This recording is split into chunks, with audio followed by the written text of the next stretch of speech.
How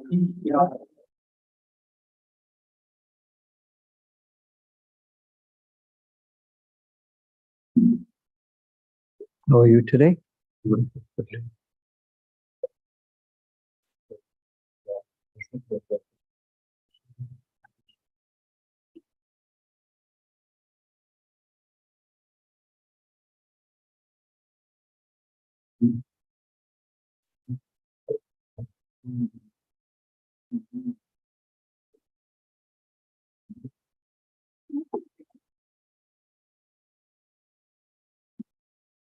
Namo Vishnu Padaya Krishna Pastaya Bhutale Srimate Bhakti Vedanta Swamine Tanamne Namaste Saraswati Devi Gauravani Pacharane Nivasesha Sunyavadi Prasyatya Devsata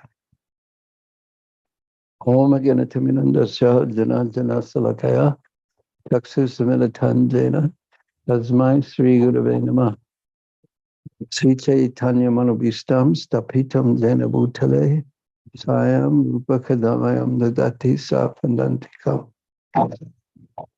Mansakopa Trubhascha Kripa Sindhuvaye Vasa Patitanam Pavaneva Vaisnave Pranamama.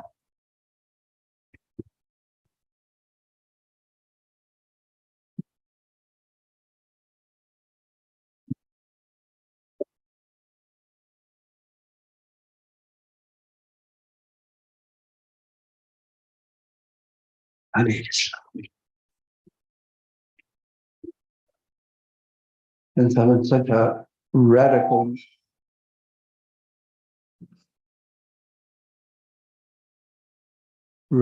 mood, I was thinking we perform a great experiment and play the same recording again.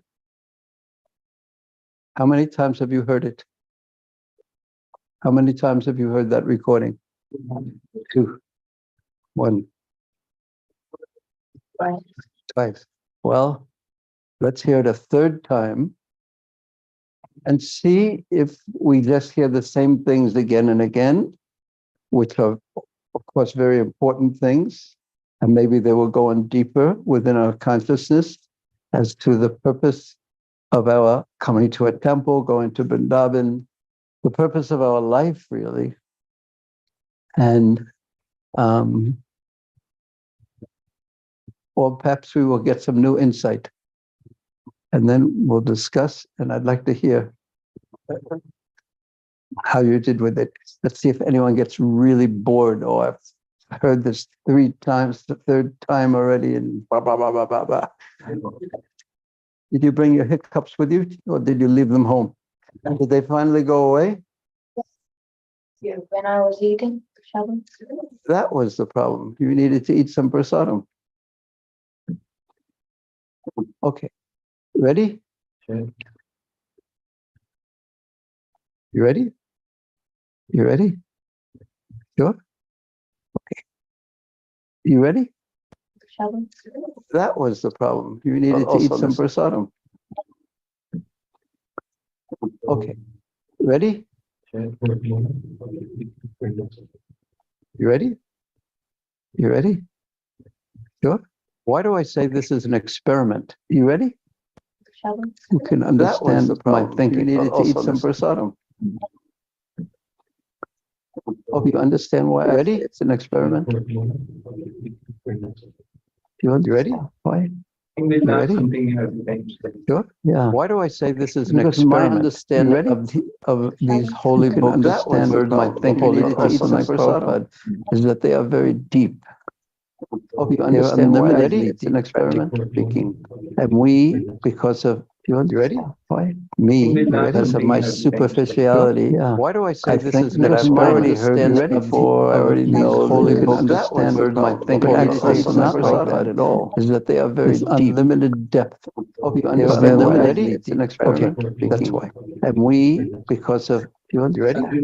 Me, because of my superficiality. Why do I say this is that I've already heard it before? I already know. There we go. Understand what my thinking agitates not like at all. Is that they are very unlimited depth.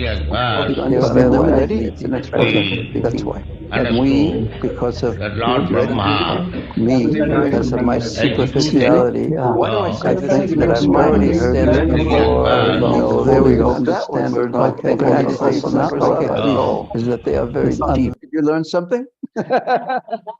Instead of pressing play, we should have pressed pray.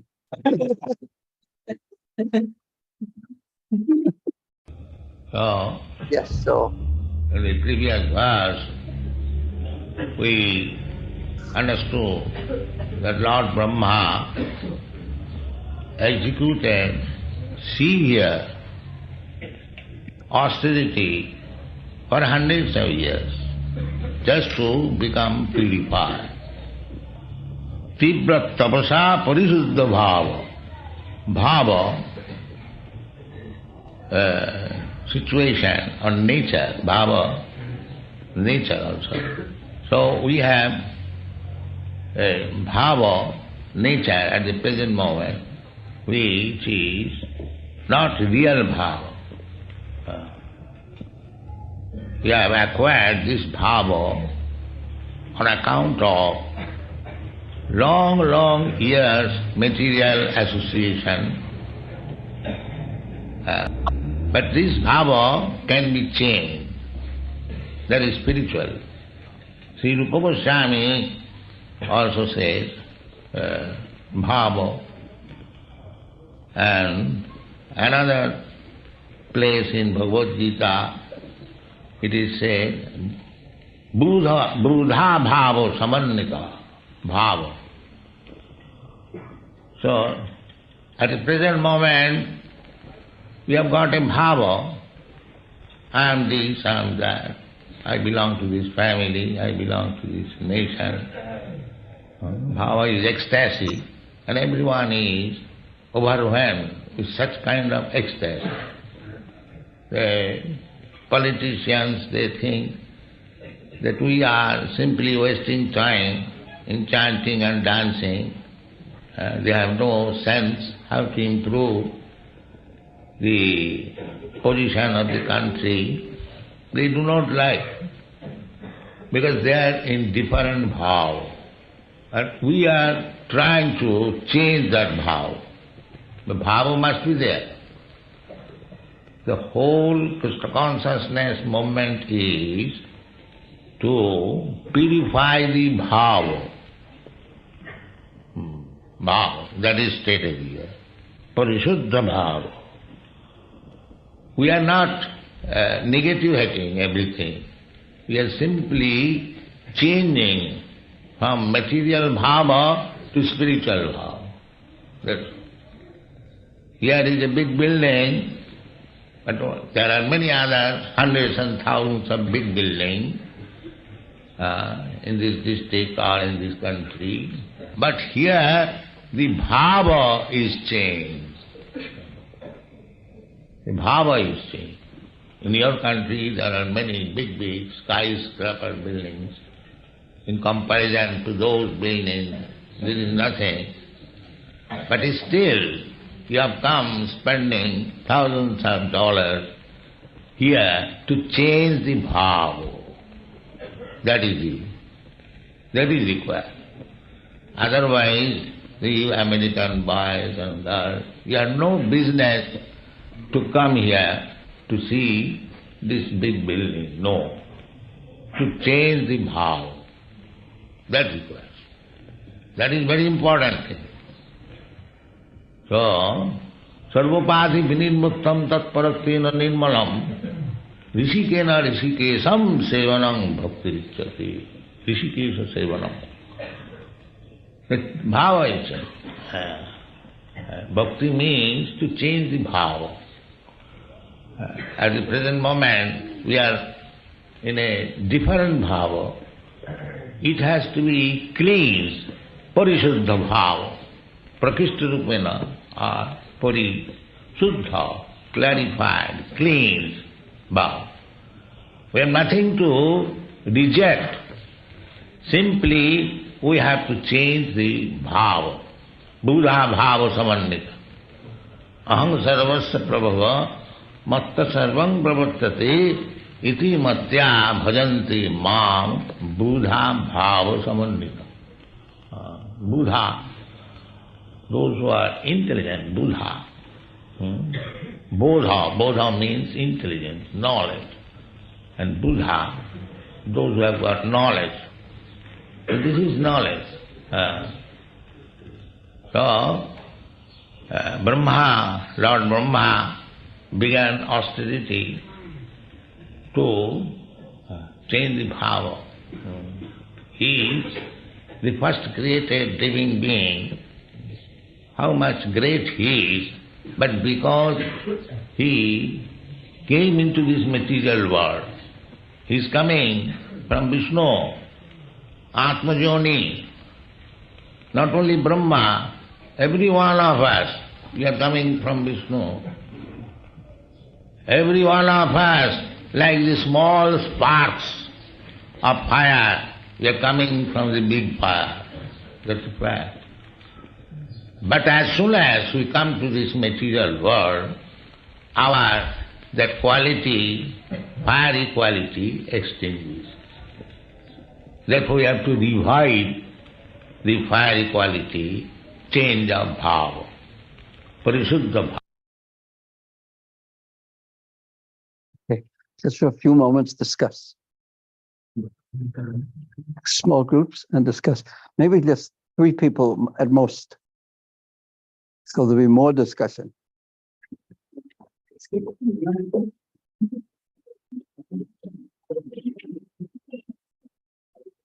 Yeah, and you could discuss whether you,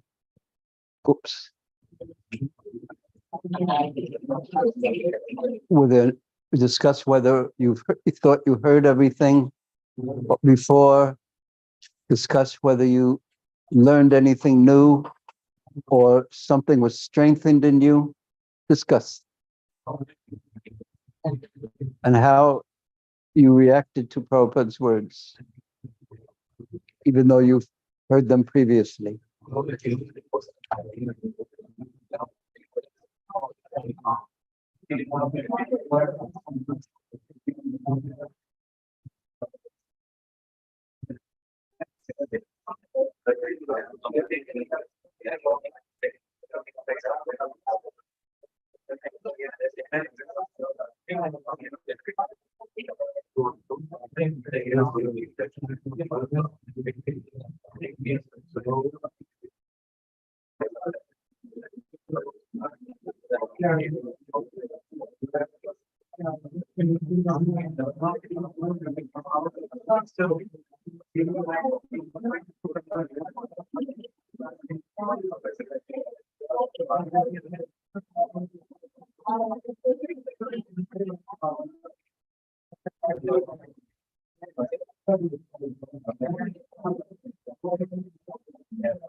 Some devotees aren't speaking.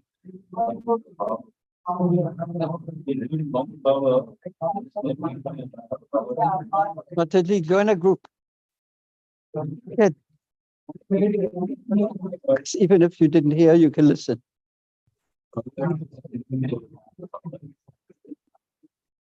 Mataji, join a group.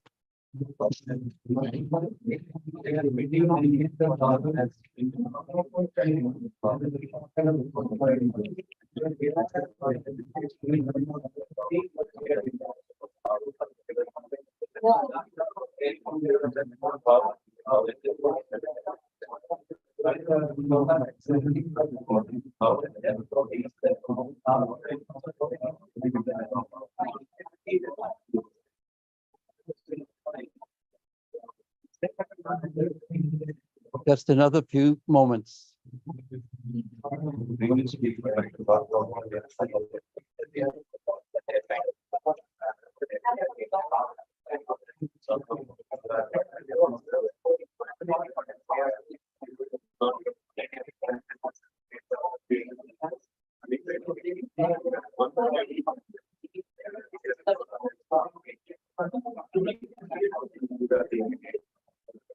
Okay. So my first question to you is, what language were you speaking in? I'm very curious to know. Raise your hand if you're speaking in English. Oh, it's everyone. And Canada? You were speaking, you weren't even here. Because Prabhupada was speaking in English, therefore everyone was speaking in English, maybe. Hindi, anyone? No, not do you speak Hindi, but when you were talking to each other, were you talking, was it, no one was speaking Kannada? I'm surprised. Okay. Oh, Tamil, okay. Telugu. But everyone raised their hand for English, so it answered the question. Okay. Did you find something new that you hadn't heard before, or something was strong for you? Raise your hand if you found that in the circumstance. No one, if I ask, did anyone get bored? I've heard this already. No one will raise their hand, even if it's true. Admit it. Did you get bored? No. Did you learn something new? Yeah. I know what I got from it this time more than any other time. Would you like to hear? Yes. It was that I wanted to change my bhava. That's what I got from it. That I wanted to purify, because we've been chanting for so long, and my tendency is to take my same old consciousness into the activity, and therefore the result isn't the result that I had hoped for. So I want to change my bhava, the mood, the content of my consciousness, and get the true benefit of Krishna consciousness. That's what I came up with. That's what I thought after hearing Prabhupada's words, and they were so strong that we have all come here. He was speaking in Sridham Mayapur. You have come here, spent so much money, come so far, not to see the building, because there are so many buildings even greater than this. But you've come so far to change, purify your consciousness, basically. And yet, we are so attached to the same consciousness and the same desires, even though they don't bring me the happiness or satisfaction. So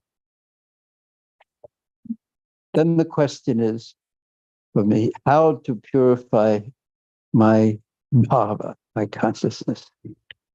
And the first thing, perhaps, is to be aware that the consciousness I currently have isn't the consciousness that's either ideal or brings me the satisfaction that I had hoped for and want.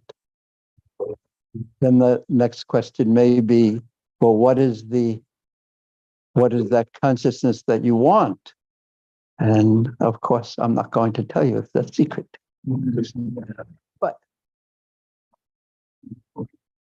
But we should all want something on the spiritual level. Prema Pamartho Mahan. This is the great thing that is to be gained. Prema, love for Krishna. And then the next question is, well, how do I gain that? And Akrura is setting a perfect example.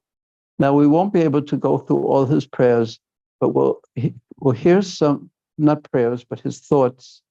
But we'll hear a few more of them, and then we'll skip to the end of his thoughts. Is that okay? No? Or was that a yes? Okay.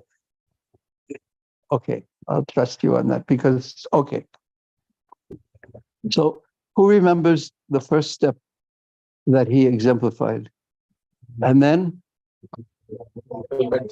dependence on Krishna. And then obeisances or surrendering. And what verse was that?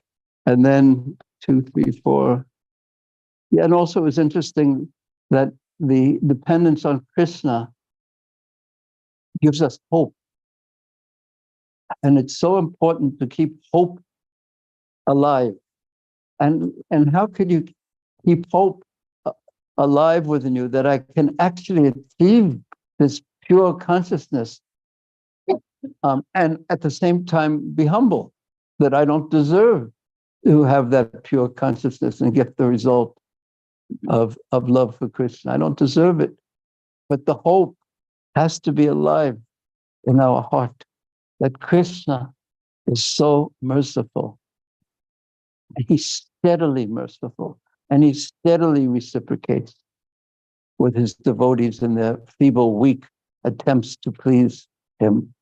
Because he is, and the greatest example is Putana. Oho pakayam stanakala putam zighamsya yadvis swadve lebhegitim dati uchitotatam yam kambadayarum saranam bhajema.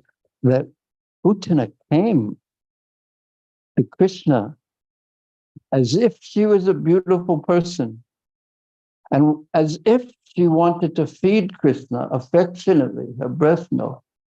But what was in her heart was something quite different. What was in her mind was to kill Krishna. And yet Krishna, out of his kindness, and this displays, this reveals the nature of Krishna that gives us hope, is that he gave her the reward. He saw the good.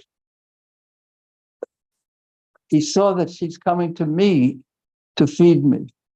And he didn't see, even though he practically did see, but in his rewarding her, he didn't see the evil thoughts that were in her consciousness, or the selfish thoughts that were in her consciousness, or the thought that he wanted to kill him, but rather he just saw, oh, she's come to me, so let me give her that kind of reward. So Kamba Dayalum Charanam Bhajema means who could find a more wonderful person to serve? And I will give you a hint, it's not your boss. Because, as I said this before, and it's really true, that no matter how hard you try, it won't satisfy your boss. And he'll want squeeze a little extra more. So, but Krishna, he sees the bhakti, the devotion, the attempt to please, that the external activity as its heart. And therein is the great blessing of Krishna, and therein is the point that Prabhupada wants to make. He's made in those words, that we should purify our heart so that when we perform our activities for Krishna's pleasure, our bhakti, our devotional service, It is actually for Krishna's pleasure.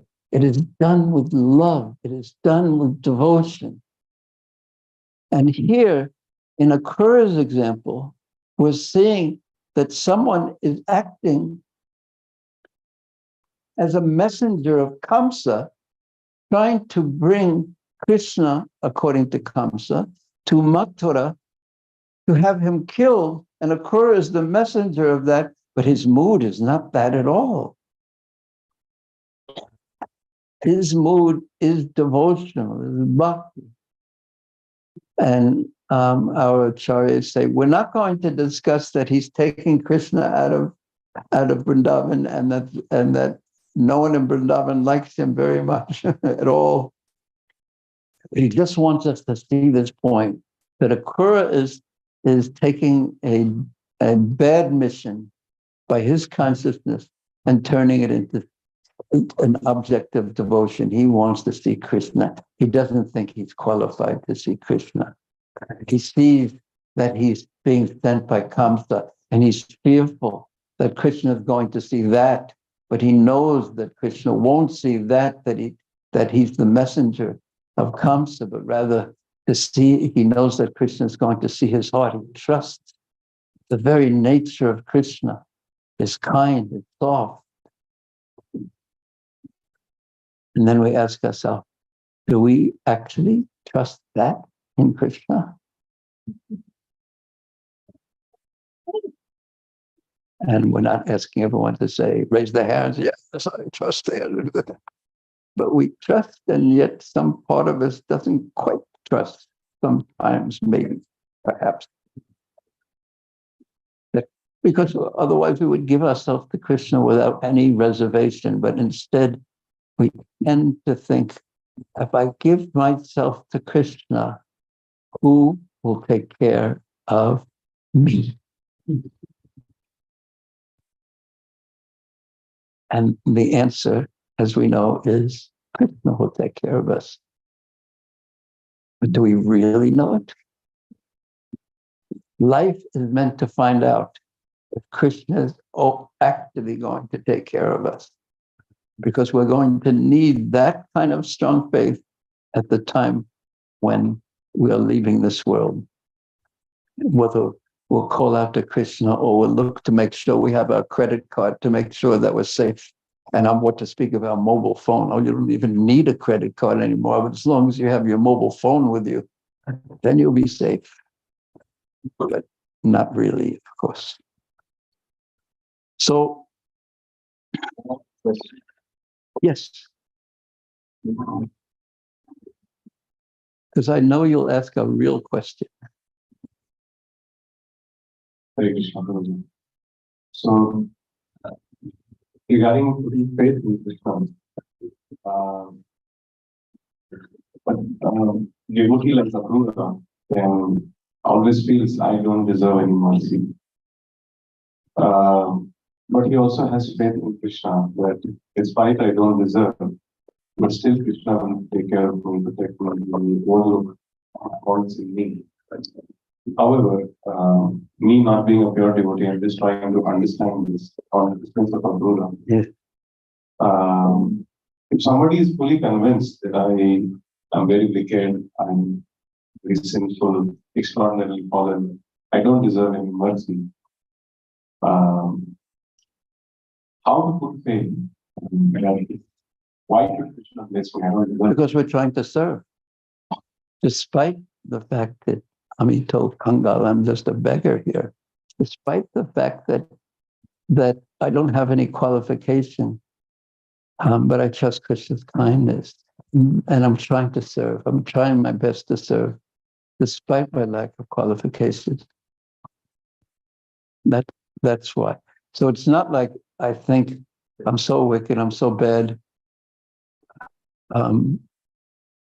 Therefore, I shouldn't do anything because Krishna has so many goddesses of fortune serving him. What does he need? A person as bad as I. So that's not a mood that has any bhakti in it. One time, Prabhupada, one devotee left, and Prabhupada said, the movement in Ethiopia said, I guess he got tired of serving Krishna. So there's always some service that can be done if the desire is there. Krishna, this Goswami says, ahaitukiya patiyata. There's causes. Nothing can actually stop it. If the only thing that can stop it is if we don't want to serve. So we try our best. We make our humble offerings. We don't feel qualified, but we offer a leaf, fruit, flower, water, cleaning of the temple, some money, some words, our intelligence, but something. And if we have nothing, we can always think in our minds of a beautiful flower garland or a most wonderful sitafal, because this is sitafal season. And, even if, just Krishna, even we can make these kind of offerings in our mind. But of course, we shouldn't just offer things in our mind and keep everything else in this world for ourselves. Because Krishna is more clever than we are. But there's nothing that can actually stop us. No circumstance can stop us if we actually want to serve. So I'm not sure I answered your very sincere question. Okay. So after recognizing the amazing thing that he was on a mission of Kamsa, and that somehow had given birth to this fortune of being able to see Krishna, he offered, or this is actually before, he offers his humble obeisances. So the next step is just obeisances. That's surrender, basically, that I am fallen, little, insignificant, and you are great, but I am yours. And that giving oneself to Krishna is in Gotrapte Varanam Tata, allows one, putting oneself under Krishna's protection, allows one to feel protected by Krishna. Putting oneself, truly putting oneself under Krishna's protection. I am your servant. Please, how can I serve you? That allows one naturally to feel that Krishna is going to protect me. So, offering obeisances to Krishna. And then to offering obeisance to the lotus feet of Krishna. And I don't think we read this one yesterday. He meditated on who he was, the feet of who he was offering obeisance to. And that, listen to the verse, because it has two parts.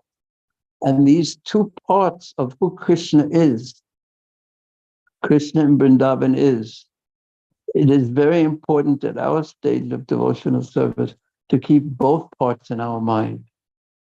So he's thinking, and he speaks to himself these words. Those lotus feet that I'm offering obeisances to and taking shelter of, those lotus feet are worshipped by Brahma, Shiva, and all the other devatas, by Lakshmi Devi and her associates, and by devotees in this world, as well as the followers of Pancharatra. So the most powerful persons, those persons who control the material energy, Brahma, Vishnu, Shiva, Lakshmi Devi, who holds fortune, good fortune in her hands, and all the devotees, the perfected devotees and the sadhakas, the not yet perfected devotees, all these persons worship powerful Krishna's lotus feet. But then he says something quite interesting, because that part of the verse points to Krishna's power. But then he says, upon those lotus feet, the Lord walks about the forest while herding the cows with his companion, the cowherd boys. And those feet are smeared with the kumkuma from the gopi's breath.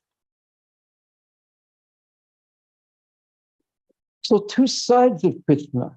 One, he's so powerful that the most powerful persons in this world are worshiping him, worshiping his feet. And the other side, this all-powerful person is wandering about the forests of Vrindavan, herding the cows.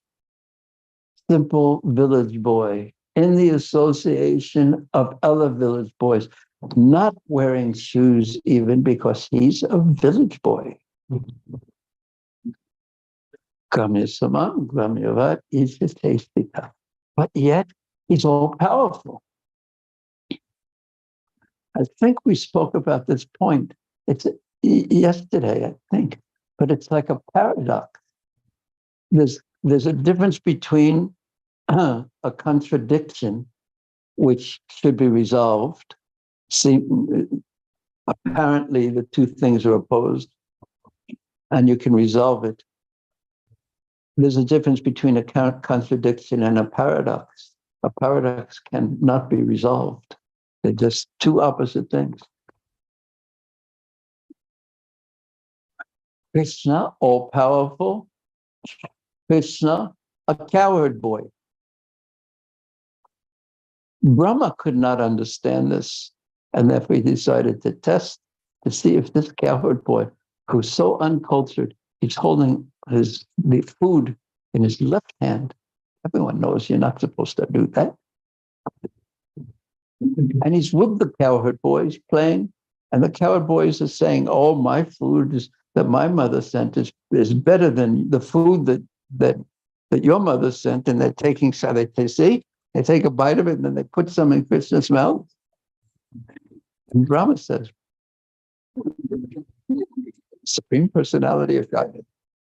He's Yagya Bhuk. He's the one that all the Paka Brahmanas are in their perfect cleanliness and everything. They're performing yagyas, and he's the enjoyer of that. And there he is. And he's crying sometimes when the boys steal his lunch. And he's not even wearing shoes. And yet he's the all-powerful, all-opulent Supreme Lord. And these two things both are going on in Vrindavan. And this is amazing. And then one asks, naturally, what would cause the all-powerful Supreme Personality of Godhead, who controls everything in existence, what could cause him to act in this way?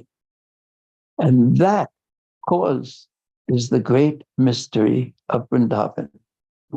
And that cause is Prema Bhakti. And that cause is that this is what Krishna really likes to do. Just imagine if you were the Supreme Person. Of course, you can't imagine being the Supreme, but okay, make believe you can imagine, and that you are sitting on the altar like this, and then all the people are coming to you and saying, and all day long, all the people in the world in different forms are worshiping, saying, please make sure my stocks go up, and make sure that this my cousin, brother's, sister's, mother's problem gets solved, and which car should I buy? Please, I need you like this, and on and on and on and on and on. Just hearing people's requests. Prabhupada called it order supplier. And he does that. He's so kind. He descends in that way in the Vigraha form, so that people at least start getting a relationship with him. Akama sabha kama va moksha kama darade tivrena bhakti yogeni yajeta purusha para. So people will start approaching him. But that's not all he does. So many impersonalists want to become God. But if that's all God did, is just hear everyone's mundane requests all day long, no one would want to become God. You could put a job description in the newspaper that hear everyone's complaints and problems all day long. Who wants to do that? Krishna, that's just one little bit of his potency and power and kindness. His full nature is displayed in Braj. He likes to play and enjoy. He's Leela Purushottam, he's Rasraj. He likes to enjoy relationships with the devotees. He likes to give his devotees ecstasy. He loves the cows. He loves his devotees. He becomes indebted to his devotees. He becomes controlled by his devotees. This is the all-lovable Supreme Personality of Godhead. He's not an order supplier. Please give me this, please give me this, please give me that. And he's not a dictator who sits on a throne and says, I have created you to serve me. And if you don't serve me, you will never be happy. Try as you want. You will never be happy unless you love me. Yes, Prabhu, I love you. But could you please get me a new car? And could you please do this? And could you please do that?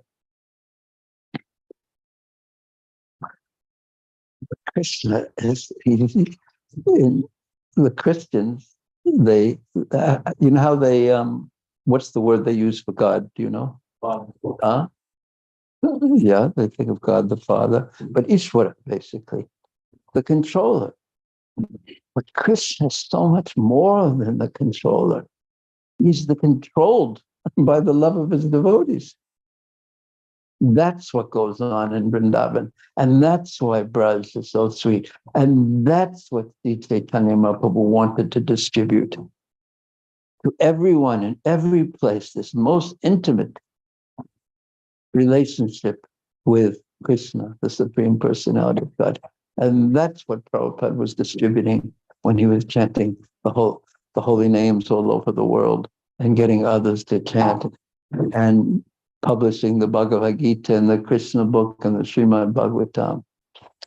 So there's to hear, to understand, to keep this paradoxical relationship that Krishna is the all-powerful Supreme Personality of Godhead, and yet Krishna is the walking around Vrindavan without shoes, herding the cows, uneducated village boy. And then they ask the question, why is the all-powerful doing that? And then we understand something of the mystery of Braj. It controls even he who is the all-powerful. So that was the verse. After you obeisances to the lotus feet, you want to find out where those lotus feet are and what they're doing and where they're walking. So Srila Sanatana Goswami says, he describes the lotus feet in order to show the success of his birth. This is what he wanted. His feet are being worshipped by Brahma and others, or they are worshipped by them, but they cannot be worshipped by them now in Braja. They don't have the qualification to worship Krishna's lotus feet in Brahma, in Braja, even though they are the most powerful demigods. This is the comment, and who control the universe, but they can't get to Braja to worship those lotus feet. And Akrura is thinking, but yet somehow or another, I am going to Vrindavan to worship those feet. I will soon see them. I don't like that ringtone. Mataji, could you put on a cow ringtone? That would have been perfect for this circumstance. Jiva Goswami says, but it's okay, actually. It's very lively, like cowherd boy ringtone. It's very nice. I like it, actually, now that I think about it. Oh, I forgot to say, turn off your mobile phones. Either that or put all your mobile phones on cow ringtone. Then we don't mind. Just imagine we're saying Christians walking through the forest. Then we ask everyone to phone each other. And, oh, oh, oh.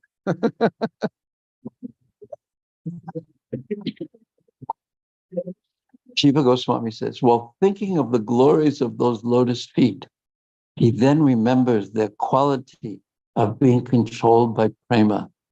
And he speaks with amazement, concluding with the highest excellence of the people of Gokul. That's basically what I had said. These three types of people, the Devatas, what was the second type? The Lakshmi Devi, yeah, thank you. And the devotees to show, are mentioned in order to show the superiority of the people of Gokul, shown in the second half of the verse. Those feet are the object of meditation and worship by the Devatas. They walk in the forest along with the cowherd boys for herding the cows. And more than that, they are marked with a kumkum from the gopi's breast. This is most astonishing. When he mentioned gopis, he means the older gopis who would take Krishna to their chest with parental affection. He had a realization of the greatness of Gokul by coming nearer and nearer to it. Next verse. So he's offered obeisances to the feet. He's meditated on those lotus feet and seen the amazing wonder of those lotus feet in Vrindavan. And the next verse, surely I shall see the face of Krishna, whose smile is like jasmine buds. No jasmine buds here, but what color are jasmine buds? White. Yeah. His smile is like jasmine buds. Since I will have confidence, I will be able to see Krishna because he sees the signs that the deer are now walking past me on my right, that face, his face, framed by his curly hair, is beautified by his attractive cheeks and his nose, his smiling glances, and his reddish lotus eyes. So he's gone from meditating on Krishna's lotus feet to meditating on Krishna's beautiful face. What is the most beautiful part of Krishna's face, according to Bilamanga Thakur, quoted by Srila Sanatana Goswami? Yes. Yes, but that's not the part that they have described. But yes. Does anyone know? Yeah. Mridu Smita Madhu Gandhi. That his smile is very soft. And it's like the fragrance of honey, Madhu Gandhi. What does that mean? Like the fragrance of honey. When you think of honey, you don't think of the fragrance usually. You think of what? The taste. But why is it like the fragrance of honey? It's subtle. His smile is subtle. It's not like this. It's very subtle and captivating and very soft and attractive.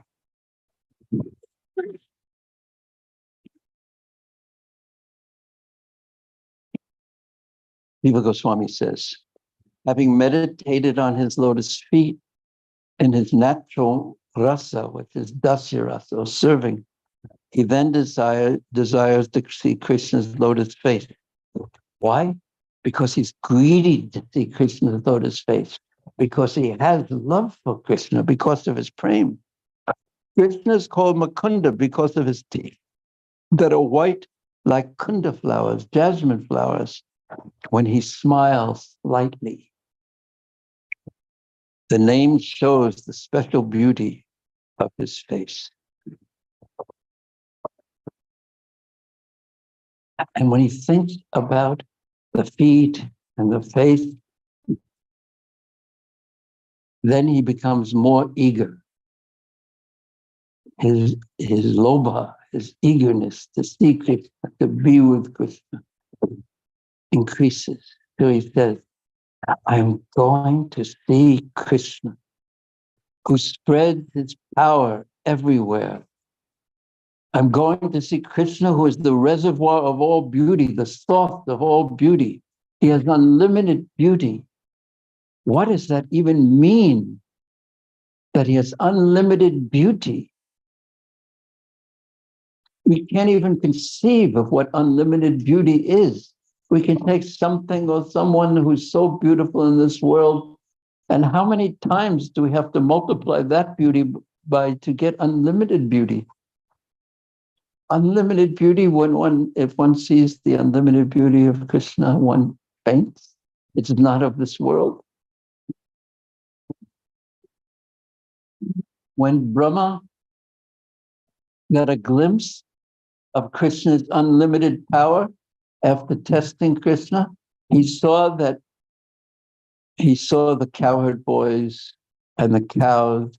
There were unlimited cowherd boys and unlimited cows, and he thought he had stolen them away and put them in a cave. So he saw the cowherd boys were still there, and the cows were still there. So he looked in the cave and saw that they were still there. And then he thought maybe Krishna quickly is moving them back and forth. So he quickly went back and saw that they were still there and they were still sleeping. And he said, that means there's a duplicate set. Actually, if you actually add it up, there are 3 sets, actually. But that's a different topic. But then he looked at the set that was with Krishna, and then they all transformed into Vishnu forms. So there was Krishna standing there, a little boy with a flute and a stick and a buffalo horn, and these unlimited Vishnu forms had come from him. And each of those unlimited number of Vishnu forms, each of them had unlimited power. Unlimited Vishnu forms, who each had unlimited power, had just come from this cowherd boy. And he fainted. It was just too much. His mind entered into an endless loop, and he had to reboot.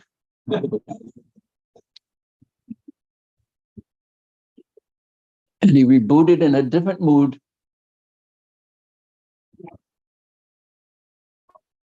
In one of his prayers, he said, let others say that they know something about God, Supreme Lord, but I will let them say whatever they want, but I will never say such a thing.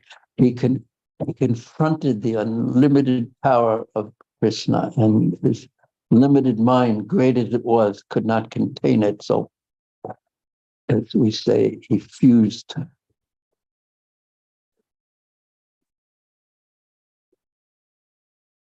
So, I'm going to see Krishna, who spreads his power everywhere, who is the reservoir of all beauty. He's unlimitedly beautiful. He's unlimitedly powerful. He unlimited everything. And who, by his own sweet will, has now assumed a human-like form to relieve the earth of its burden. And if I see him, will not my eyes be successful? Isn't that the perfection of my eyes to see him? Will not my eyes be? No, certainly my eyes will be perfect. Here is Prabhupada's words from the Krishna book.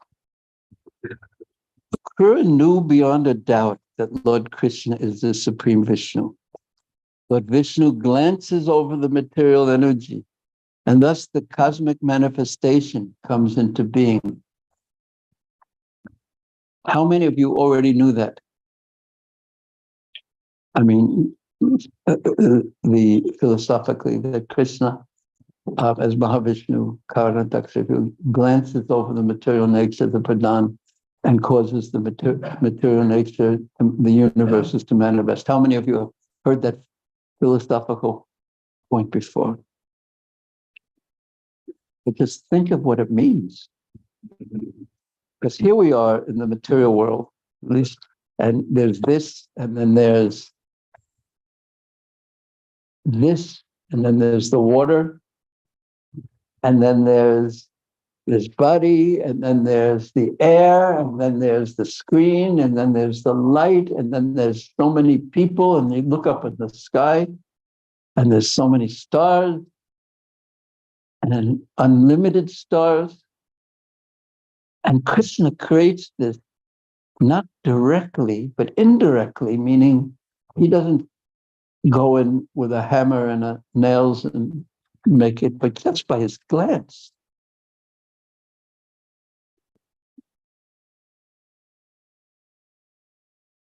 He glances over the material energy, this is what Prabhupada said, and thus the cosmic manifestation comes into being.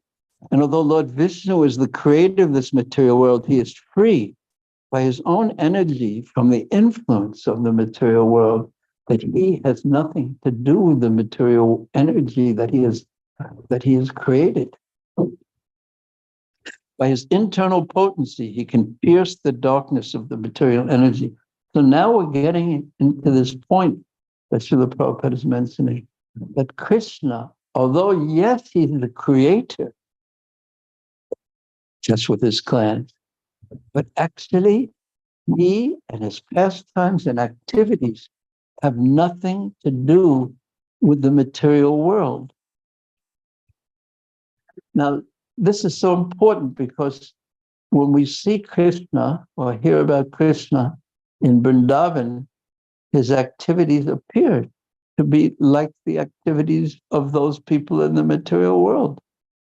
And there's a tendency to take our material concept of what a cowherd boy is, what a baby is, what a young boy is, what a dancer with the wives of others in the middle of the night. We take that material concept from our mind and impose that on Krishna. But yet we know as devotees that Krishna is transcendental. But because we don't exactly know what transcendental is, it's beyond matter, while our concepts are all in matter, or we know it's beyond the way I think, but we don't know what the quality of that beyond is. Did that make any sense? No. Did you understand what I said? Were you fast asleep, or where did your mind go? I was hearing, but I didn't get it. Same? From this. I'll explain it again. See, all we can think of is what we've experienced, basically. So I experienced this. What do you experience? Reading it. Okay, different colors, right? Yeah, so it's white, you see, what other colors do you see? White, black, yellow. And? No, there's another color. Red. Yes, and red. So in the spiritual world, there's white, black. In Krishna's dhoti, it's yellow, like lightning. But actually, Krishna's dhoti is not like lightning of this world. It is something different. It is not of this world. It is beyond this world. It is transcendental. It is spiritual. But because we can't understand spiritual, we say it's like the lightning. It's like the color of lightning. Or we say that Krishna's complexion is like what? Yes. But is Krishna's complexion really like a black cloud of this world? No. But this is called Chandra Shaka Nyaya. It's pointing in the direction. But we can't conceive of actually what it is unless we have consciousness that is fully spiritual and transcendental. That's what I meant. Is that clear enough?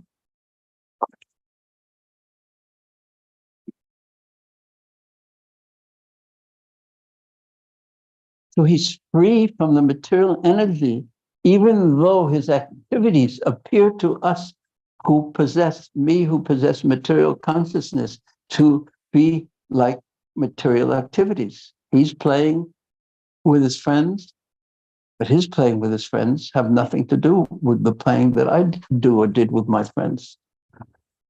But what his playing is actually, it's an exchange of prema, of love on the spiritual platform. So we hear about it, but we can't really actually understand it or fit something that's infinite into our finite minds. But yet it is, just to hear about it is wonderful. The holy names are like that too. The deity is like that too. The Bhagavatam is like that. And great devotees are also like that. We see them and we think, oh, I saw him eating. I know what eating is like. But I once actually saw Prabhupada in the Philippines. He was drinking milk. And he with a spoon, and he took the spoon and put most of the spoon was honey. He put honey in it. And then he put the spoon into his milk, and then he was drinking the milk from on top of the honey that was on his spoon. It was so unique. I've never seen anyone do anything like that before. But I could think, oh, he really likes honey, doesn't he? But it's something different. It was something different. There was a sweetness. And I remember thinking, after being with Prabhupada in Japan for a day, you could really write a book about every day. Every single day, you could write a different book about what Prabhupada was doing, even though for a person, I mean, I don't remember the activities really on that day, but just the way he did things was carried with them such a grace and a sweetness that wasn't ordinary, even though the things that he did looked ordinary on one level. So it's these great devotees like Prabhupada and the Holy Dham. You can go to a Vrindavan and see plastic bags everywhere, but yet you know there's something from a different level that's coming through. The plastic bags may be there, but that other level is also there. That other realm is also there.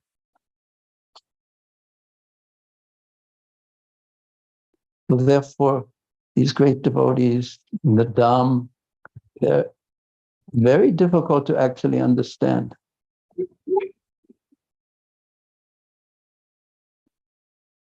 What was the last thing I said?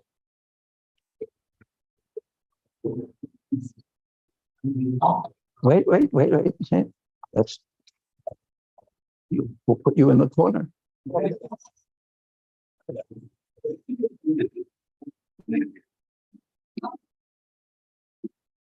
That great devotees. Yeah, great devotees have extraordinary qualities and you cannot understand. Very hard to understand. And the deity is like that.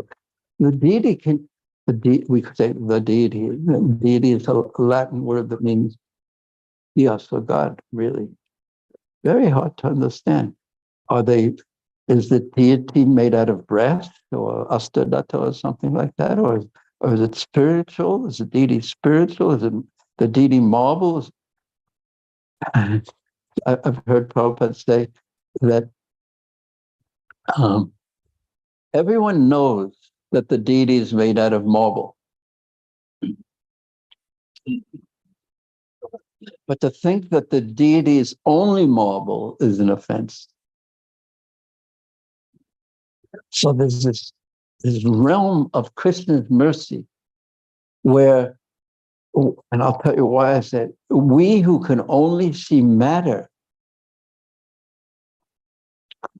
have access to the spiritual.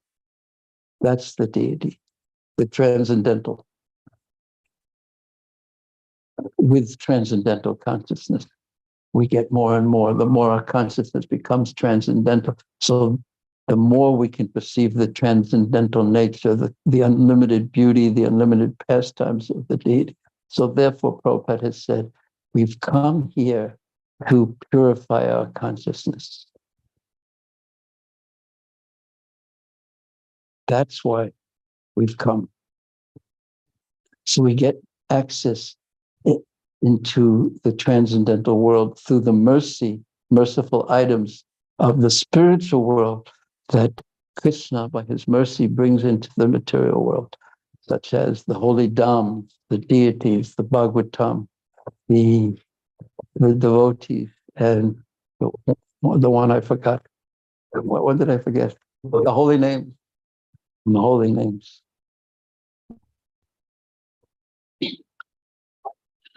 No, I didn't get very far in this. Let's see, I'll just read a little more and then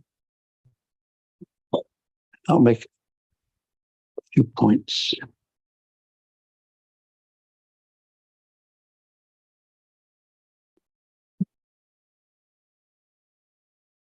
This is what I read from Krishna book. Although Lord Vishnu is the creator of this material world, he is free by his own energy from the influence of the material energy.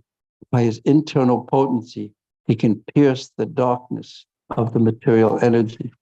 Srila Jiva Goswami says, again, out of intense greed, Akrura has the desire to see all the bodily limbs of Krishna. He eternally possesses a normal human body for displaying his sweet pastimes, though he is full of all powers and he is all-pervading Vishnu. He appears by his own desire, although he actually comes by the desire of the devotee. He appears by his own desire, although he actually comes by the desire of his devotees. And the two of those, Jiva Goswami says, are actually one. That's something to meditate on. He is not only the shelter of sweet pastimes, but the shelter of various kinds of beauty.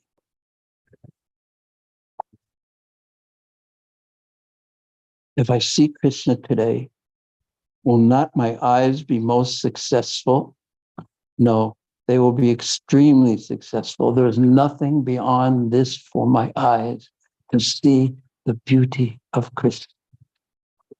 And then Srila Jiva Goswami quotes a verse spoken by the Braja Gopikas in the 21st chapter of the 10th canto, which is Lakshanvantam Phalamidam Naparam Vidama. Anyone know that verse?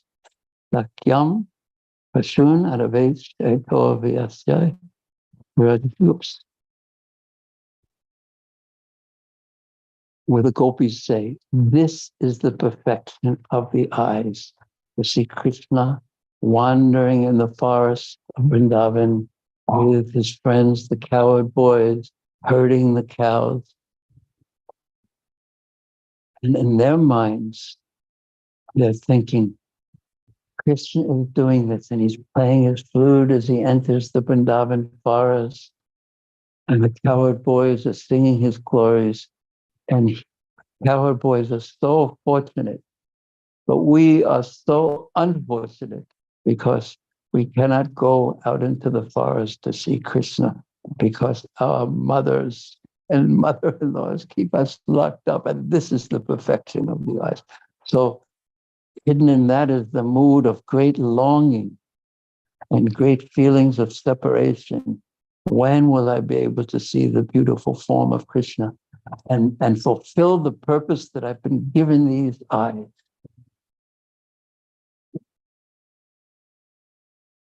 Krishna, and Akrura then is thinking, Diva Goswami says, and I will get this opportunity to see Krishna on this very day, just by opening my eyes, and not by the practice of yoga for millions of years or whatsoever.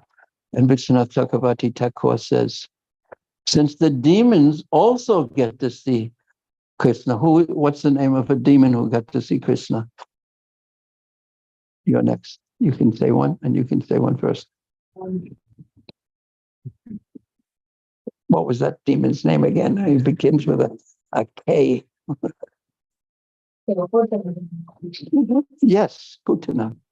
Another demon who got to see Krishna.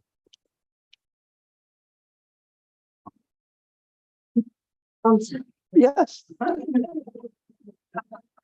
So Vishwanath Chakravarti Thakur says, since the demons also get to see Krishna, what is so notable about your seeing him?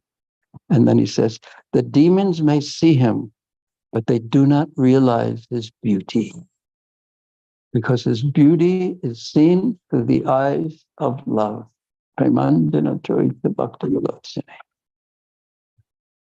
So then Akrura talks about more on meditation on the beautiful form of Krishna that he's so kind to showing to people. And then he speaks. He's just amazed. And then after so much meditation, I think either I've done something peculiar with this or I lifted it, okay. And then after going on and getting into higher and deeper meditations upon what he's going to do and his hopes about seeing Krishna, then if I could just get one from the back to the front here. Let's see, it doesn't seem like it's going to happen, but it has. Then he saw the footprints of Krishna as he entered Vrindavan. And he saw this at the dusk, at the time the sun was setting. And then he rolled in the ground where Krishna's footprints were. And there's so much can be said about this, but I'm not going to do it, because I'm going to say the next verse, which is really a summary of the points. And I will drink some water. Right.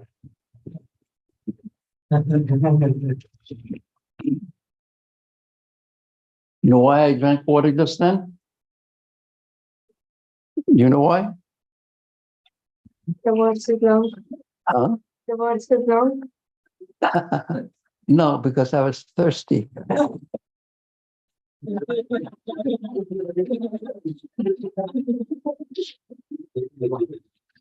So he says, Deha Britya ihan arto, itva damba piyam socham, sandeshad yo hari upslinga darshanam shravanati bhi. This is a very important verse because it sums up what Akrura did to on his journey to Vrindavan. And it sums up, really speaking, what we should do when we are going to Vrindavan or living our lives if we want to one day achieve the spiritual world. You want to know what verse it is? 27. You know this verse? It's really a nice verse. And this is what it says. Deha Bhrityam means, and one reason I'm having a hard time reading it is because you can see how the diacritic marks aren't there. The fonts didn't print properly. Deha Bhrityam means for someone who is in this world in a body within this world. Ian Otto. Otto means that which can be gained, should be gained. For someone who's in a body in this world, there is nothing better that can be gained from one's life. Itva means giving up. Damba, pride. Bhya, fear. Socham means lamentation. So there's nothing better that can be gained in this world. Better than what Akrura gained. And what he did was giving up fear of Kamsa, giving up his pride. I'm elder, I'm a servant of Kamsa, I'm a king's minister. And Socham, lamentation, that what's going to happen if Kamsa finds out, oh no, I'm going to get into trouble. So he gave up all these things. And Sunday said, Yo Hariya Lingam, darshan. So from the moment he got the order of Kamsa to go to Vrindavan, to the moment he saw Krishna's footprint, Hariya Lingam, in the dust of Vrindavan, he was engaged, fully absorbed. His mind was fully absorbed in darshanam, shravanadiki, in hearing and chanting and remembering Krishna. It was absorbed. His mind was fully absorbed in thinking, hearing, speaking, remembering Krishna. And therein is the issue. It's about absorption. What do we absorb our mind in? And yesterday, the kind devotee asked a very intelligent question. What do I do when I'm working all day long and my mind is absorbed in that? And then when I come, it's so hard to change because it's all about absorption. When I'm chanting, when I'm seeing the deities, when I'm at work, when I'm taking care of my family, when I'm in school, what is my absorption? When I'm hearing the Bhagavatam, when I'm reading the Bhagavatam, when I'm cleaning the floor of the temple, when I'm sweeping, when I'm managing, what is my absorption? When I'm bowing down to the deities, what is my absorption? So often, my consciousness is completely blank when I'm doing these things, or it's just wandering all over the universe. And what's really required to get to Vrindavan, to get to the perfection of spiritual life, is absorption in Krishna. Thoughts of Krishna, Krishna's beauty, Krishna's service.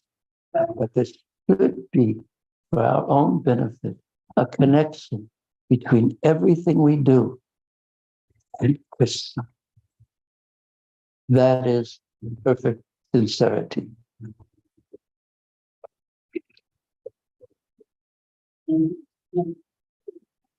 So when the answer to that devotee's honest question about his own life and how difficult it was that somehow or another it is in our own interest to connect everything we do to Krishna and Krishna's service with devotion.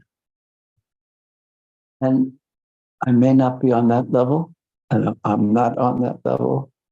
And instead of seeing the world as Krishna's, I see the world separate from Krishna, and the result is fear. So if we want, let's buy them. And if we want to transcend fear, pride, lamentation, we have to learn how to do this. It's in our interest. And we can't do it in one level until we're on the level of pure love for Krishna. But we should know what the goal is.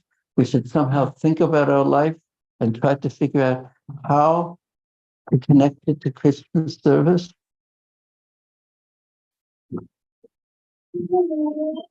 A good, strong sadhana to try to purify our consciousness.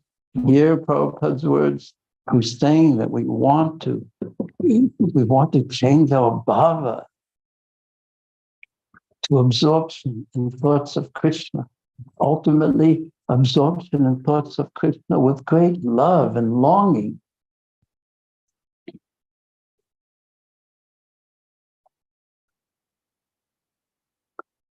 It's in our own interest to move in that direction. So we learn so much from the prayers, the words of Akrura. And I'll stop here, even though there's so much more that can be said. But you can enjoy reading it too in the Krishna book, in the Bhagavatam, etc. And now I'll ask if there's any questions. Only 7 or 10 or 12. Mataji, no questions. You didn't have time to think. That's all that means. Yes, cool. And you had a question too? No, you had a question. And yes. So this, the Prabhupada's lecture, we heard that everyone must have bhava, and materialists also have bhava. So when we are talking about the change, so the material bhava to the spiritual bhava, it's not going to be flip-flop. It's going to be, it's like, how is this going to happen? Will be like partly with material bhava and partly with spiritual bhava, like in the middle.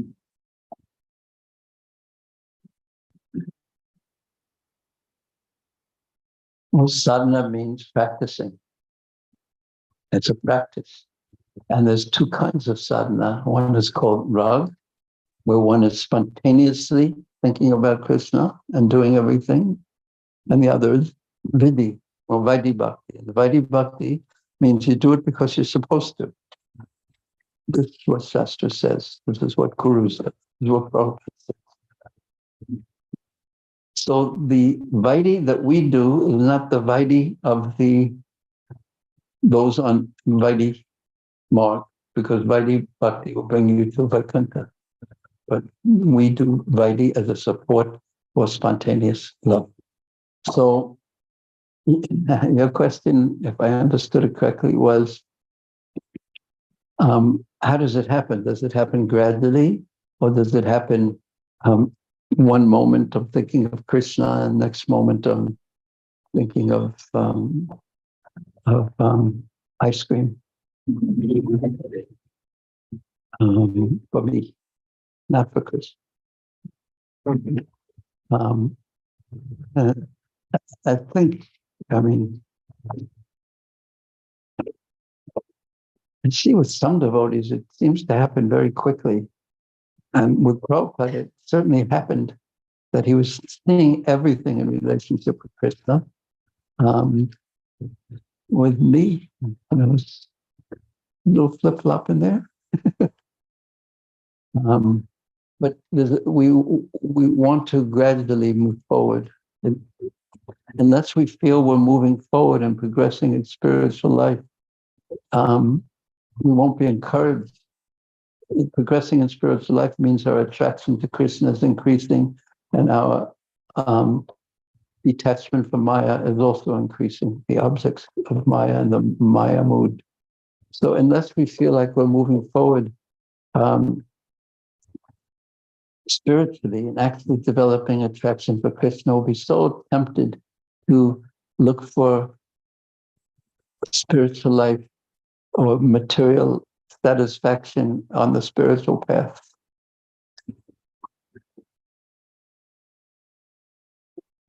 So we want to move forward, and that means a gradual progression of attachment to Krishna and detachment from Maya. Did I get even near answering what you were asking? Yeah.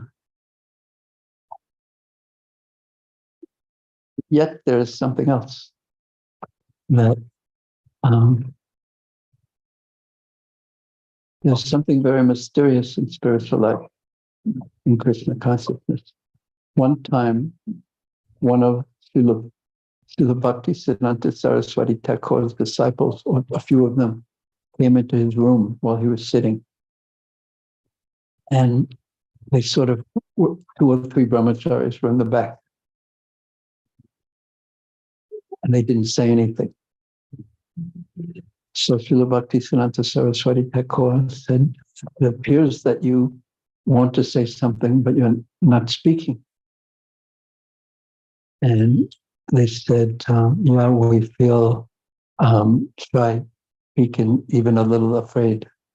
And he said, no, if it is sincere, you speak. And they said, we've been chanting for 10 years and following everything, but yet we don't feel any attraction for Krishna. And he replied in a simple way that, don't worry, don't be afraid, just continue. And the meaning of that was, there's something very mysterious in spiritual life that we naturally want to feel that we're moving forward and getting closer to Krishna. But the very nature of spiritual life is just the opposite. It's not that you feel closer to Krishna and know that you're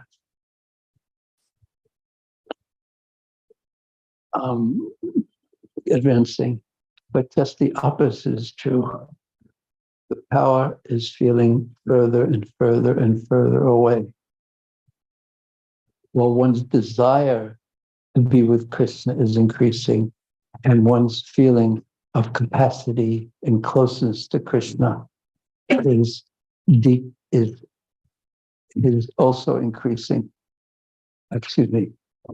The distance seems greater, and that the chemistry of that's called humility. So there's a chemical reaction when one desire to be with Krishna is increasing, and one's feeling of ability to be with Krishna at the same time is increasing and getting further away, then one is in a very awkward position of very deep longing and separation. And that is our process of Krishna consciousness.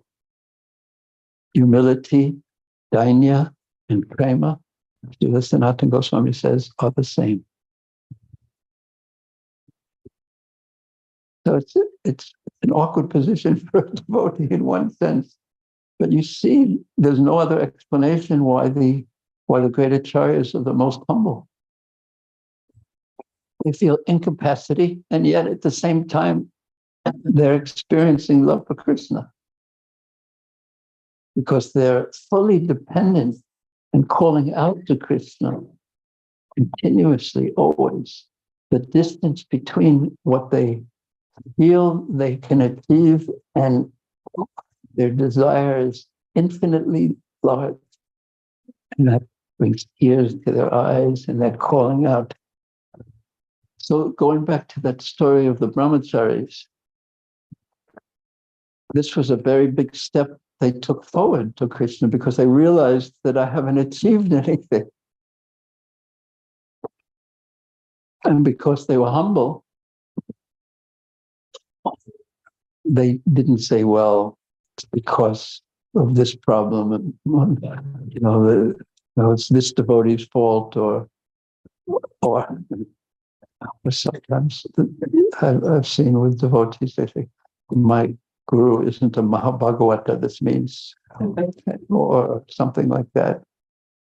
And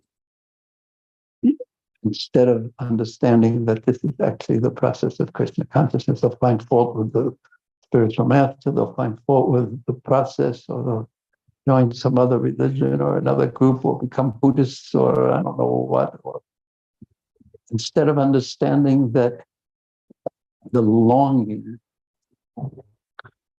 to be with Krishna has to increase. And without longing, there can't be a feeling of separation. And separation is what Prabhuji taught.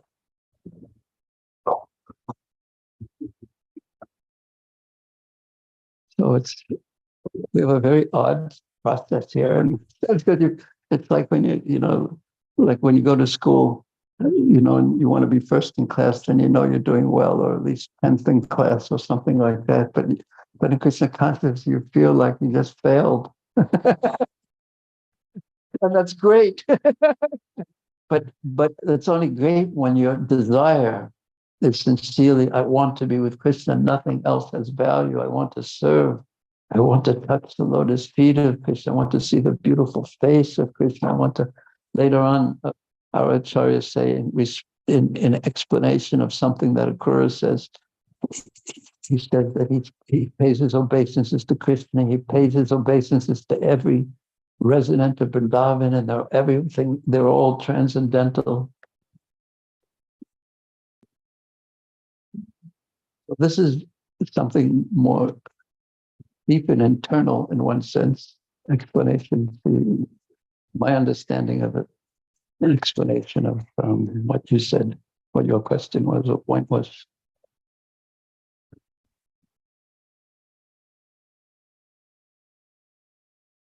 Now, that obviously answered everyone's questions about everything they were thinking.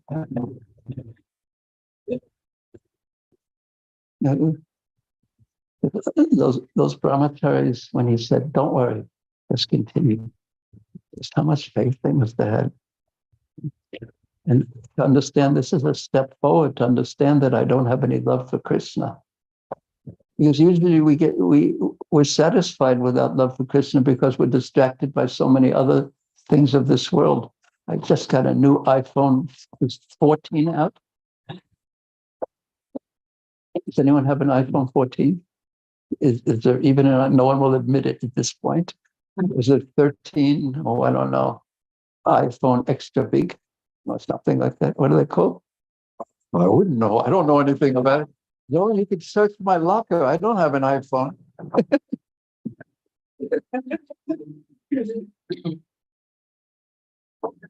You become distracted by the things of this world, and don't feel the transcendental experience of not being with Krishna. When we do that, we should be chanting. That's why Mahaprabhu said, Trinadapi Sunichena, Kirtanya Sadhali. We have to be humble. We have to understand something on what we're missing.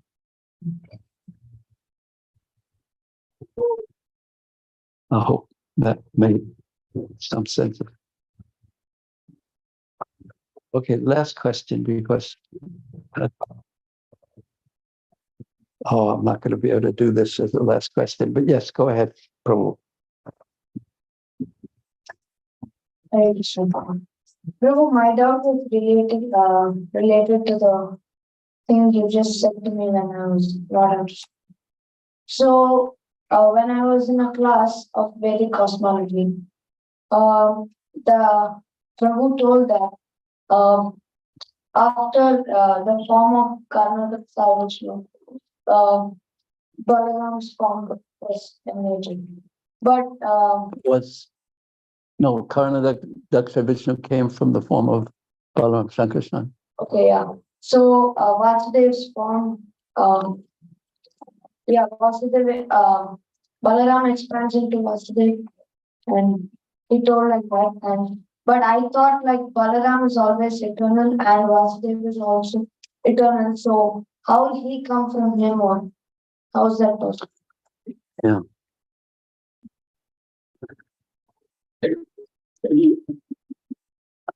Some of these points about the universe that I also find a little confusing, but I also understand that it's like we say that the jivas are Krishna's energy, and the energy has a source. So and we say in the same way, we compare the jivas, for example, to the rays of the sun. and the source of the rays of the sun is the sun. But it's so the sun is the creator of the sun rays, yes? In the same way that Krishna is the creator, the source of the jivas and of everyone. But yet, the moment, the instant, the sun exists, the sun rays are also there immediately. So that's the best we can do to understand something that has a time element. We can use something that has a time element in it to understand something that has no time element in it. Because our finite mind can only understand something that has time, cause and effect.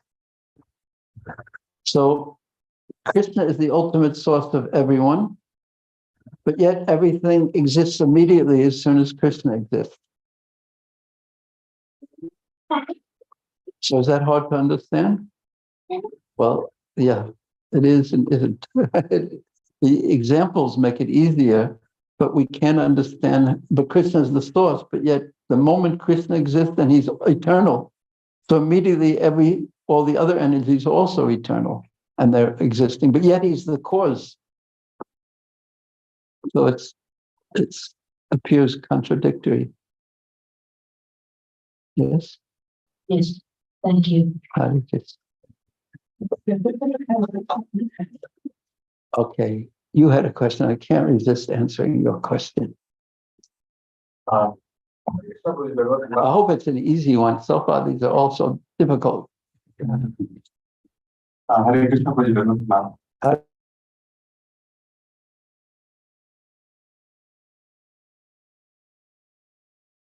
You gave a wonderful pastime of joining with Pakistan, so it happened, etc. Continue to the brahmachari. Wanted to understand, Prabhuji, that in material bhava, we have so-called material taste. In spiritual bhava, we have to go to it. But actually, in that journey, there is a time where we don't have taste towards spiritual bhava, and in material bhava, we have immediate taste. So how to maintain that consistency and continue when actually you're not having taste? While on the platter, in material bhava, you have taste. Yes, I understand your question. It's a very deep, sincere question. And the soul who is a sadhaka is in a difficult position for that reason. So what gives him the strength to continue and not try to taste the things of the material world while he doesn't yet have the taste for things in the spiritual world? So these practices of sadhana are essential at that time, especially Panchanga Bhakti. Because we could say we don't have a taste, but yet when we go in front of the deities with a clean, clear, unpassionate mind and just sit there, then we do get a taste. And if we can chant Krishna's names on our beads or in kirtan, especially kirtan, we will get a taste. Even non-devotees will get a taste. If we hear Srimad Bhagavatam in a deep way, we will get a taste if we study instead of just read even. And even if we just read every day, something will come. If we associate and serve devotees, we will get a taste. If we go to the holy Dham, Prabhupada even said that even if a non-devotee goes to Vrindavan, that non-devotee will experience separation from Krishna. So there are very easy access points to the taste. So we may not be able to experience them continuously, but once having tasted, you've been to Vrindavan? Have you stood before Krishna Balaram, Radha Shyama Sundar, or Kirtan is going on? Is that different from any other experience of the material world? Yeah, it's just a different flavor. So it's so important to join the kirtan that the devotees have and have a good, serious time in kirtan. And yeah, so Pantanga Bhakti is very helpful in this regard. Bless.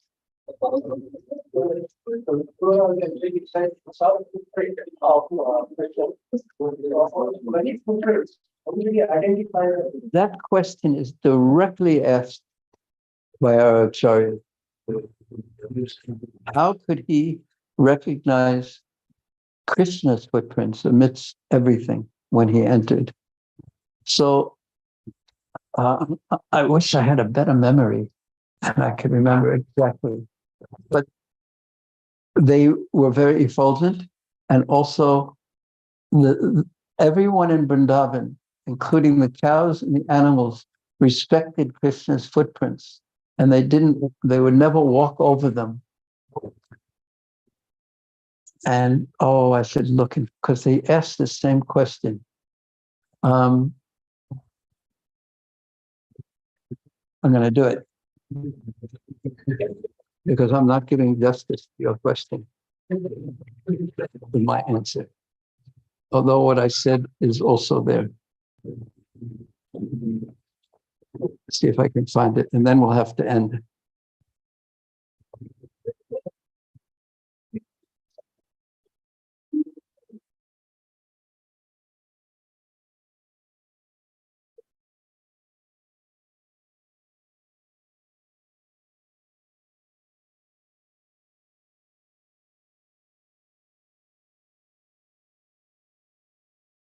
Sorry, I can't find it.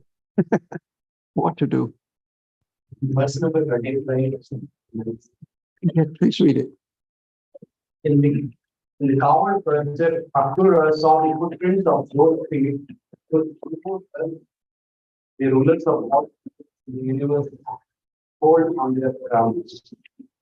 These footprints of the Lord, distinguished by such marks as the lotus, barleycorn, and the elephant core, made the ground wonderfully beautiful. Verse number 25, 78 chapter. Yes. Mahaprabhu's question.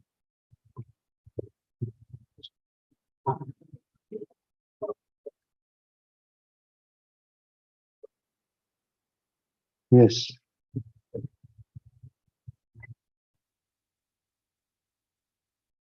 Prabhu, I'm out of energy.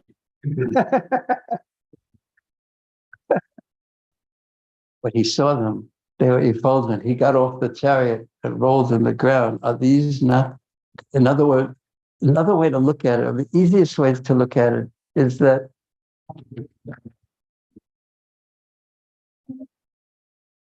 it's like when if you see the deities, there's so many ways that you can see or not see the deities when you're directly in front of them. But sometimes your consciousness is looking forward so much to see the deities that when you're in front of the deities, they reveal themselves to you.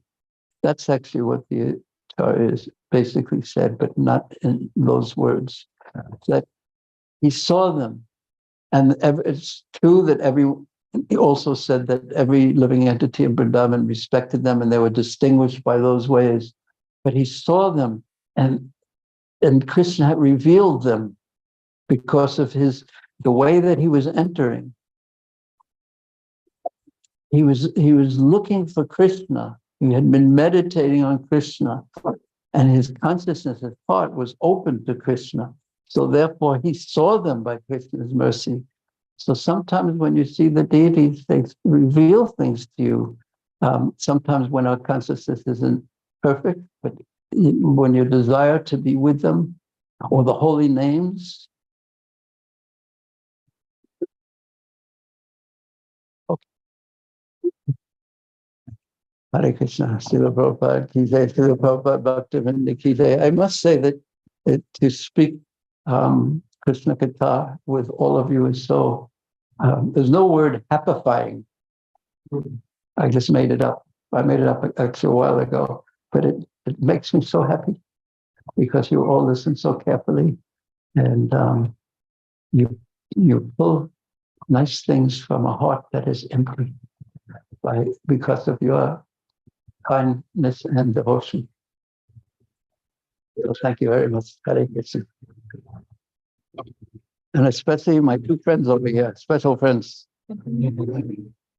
Oh, I wish I had some Krishna conscious ice cream to give you or something. Something. And none of the little girls, only one is over there. Thank you so much. Was it okay for you, the class? Were you able to listen?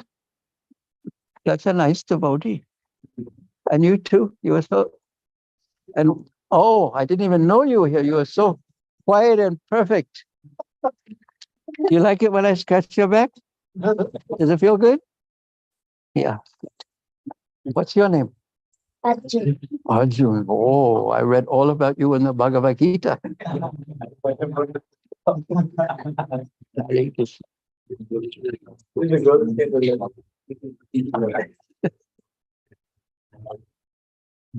Hare Krishna.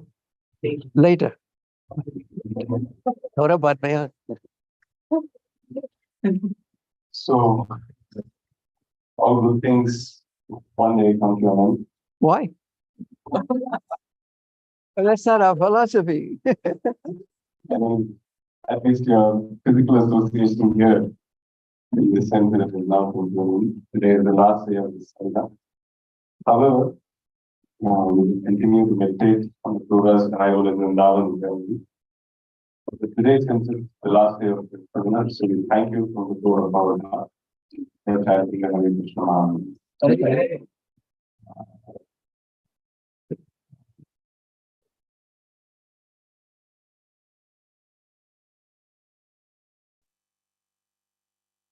It is the mercy of Sri Chaitanya Mahaprabhu that we are all sitting here today. It was his desire